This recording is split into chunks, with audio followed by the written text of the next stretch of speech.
స్థానిక సంస్థల ఎన్నికల హడావిడి పెరుగుతోంది.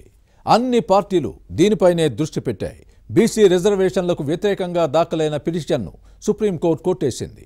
అయితే ఈ సామాజిక వర్గాలకు 42% రిజర్వేషన్లు కేటాయిస్తూ ప్రభుత్వం జారీ చేసిన జీవోపై హైకోర్టులో కేసుంది. ఈ నెల 8న జరిగే విచారణ తీర్పు ఎలా ఉంటుందో అన్న అంశంపై ఇప్పుడు ఉత్కంఠ నెలకొంది. జీవో చెల్లదని చెబితే పార్టీ పరంగా రిజర్వేషన్లు ఇవ్వాలని కాంగ్రెస్ నిర్ణయించింది. తెలంగాణ స్థానిక సంస్థల ఎన్నికలపై ఇన్సైడ్ స్టోరీ.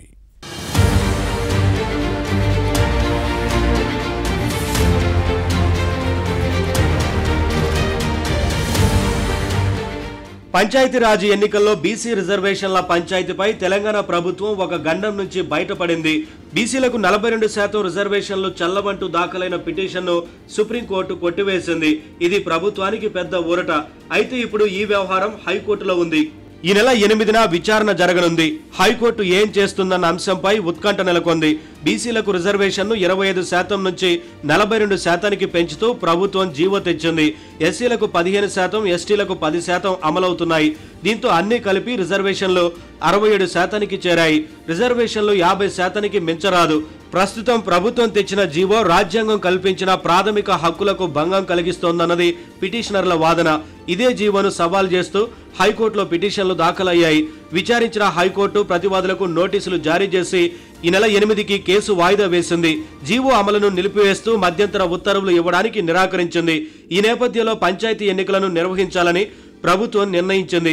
వీటిపై విచారణ చేపట్టేలోగా ఎన్నికల నోటిఫికేషన్ వచ్చే అవకాశాలున్నాయి.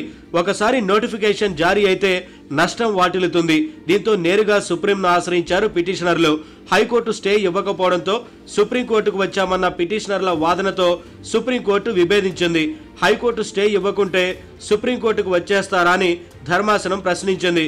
ఇక హైకోర్టులో ఏ తీర్పు వస్తుందోనన్న అంశంపై ఉత్కంఠ నెలకొంది. జీవో చెల్లదని చెప్పినా పార్టీ పరంగా బీసీలకు రిజర్వేషన్లు ఇచ్చి ఎన్నికలు నిర్వహించాలన్న ఆలోచనలో ప్రభుత్వం ఉంది.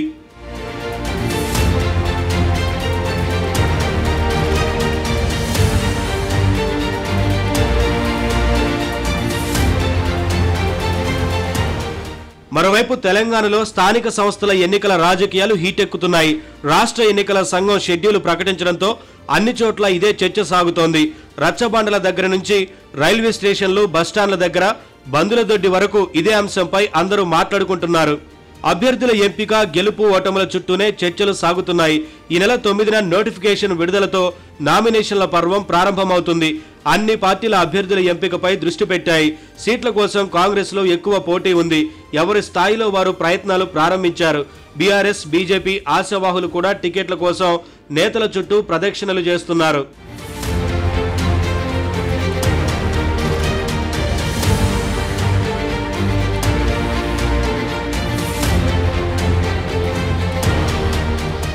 పంచాయతీరాజ్ ఎన్నికల్లో రిజర్వేషన్లు ఖరారయ్యాయి. ZPTC, MPP, MPTC, sarpanch, ward సభ్యుల స్థానాలకు రిజర్వేషన్లు ఫిక్స్ అయ్యాయి. జిల్లాల అధికారులు అన్ని రాజకీయ పార్టీలతో సమావేశాలు నిర్వహించి బీసీ, ఎస్సీ, ఎస్టీ, జనరల్ స్థానాలతో పాటు మహిళలు పోటీ చేసే సీట్లపై డ్రా తీశారు. కలెక్టర్ ఆధ్వర్యంలో జెడ్పీటీసీ, ఎంపీపీ స్థానాలు, ఆర్డీఓ ఆధ్వర్యంలో ఎంపీటీసీ, సర్పంచ్ స్థానాలు, ఎంపీడీఓల నేతృత్వంలో గ్రామ వార్డు మెంబర్ల రిజర్వేషన్ ప్రక్రియను పూర్తి చేశారు. జెడ్పీటీసీ, ఎంపీటీసీ ఎన్నికలు 2 దఫాల్లో జరగనున్నాయి. పంచాయతీ ఎలక్షన్లు 3 విడతల్లో, మొత్తం 5 విడతల్లో ఈ నెల అక్టోబర్ 9 నుంచి నవంబర్ 11 వరకు ప్రక్రియ పూర్తి కానుంది. ఇక బీసీలకు రిజర్వేషన్ల పెంపుతో సిద్దిపేట జిల్లాలో పోటీ చేద్దామనుకున్న నేతల ఆశలు గల్లంతయ్యాయి. ఖరారైన రిజర్వేషన్ల జాబితా చూసి కొందరు నిరాశకు గురయ్యారు. జనరల్ వస్తుందనుకున్న స్థానాలు బీసీలు, ఎస్సీ, ఎస్టీలకు వెళ్లడం పోటీ చేద్దామనుకున్న ఆశావాహులకు అసంతృప్తి మిగిల్చింది. దీంతో కోర్టుకు వెళ్తామంటూ కొందరు బహిరంగంగానే మాట్లాడుతున్నారు. రాజకీయ పార్టీల సమావేశాల్లోనూ ఇదే చర్చ సాగుతోంది. ఏం జరుగుతుందో చూడాలి.